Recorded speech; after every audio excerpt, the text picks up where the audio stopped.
قرآن کریم کو قیامت کے دن ایک زبان بھی دے گا، ایک شکل بھی دے گا، اور یہ سفارشی بن کے کھڑا ہو جائے گا جس دن کوئی سفارشی نہ ہوگا۔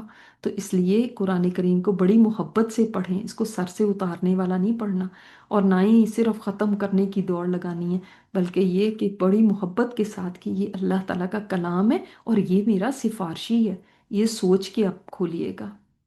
اللہ تعالیٰ ہم سے بہترین عبادت کروا لے اور ہمیں نیکیوں کی توفیق عطا فرمائے، وہ نیکیاں جو اس کو راضی کر دینے والی ہوں۔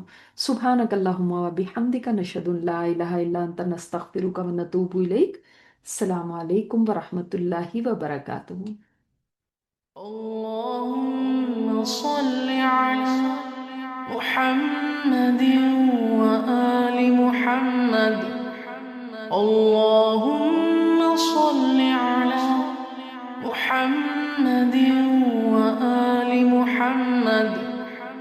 اللهم صل على محمد وآل محمد. اللهم صل على محمد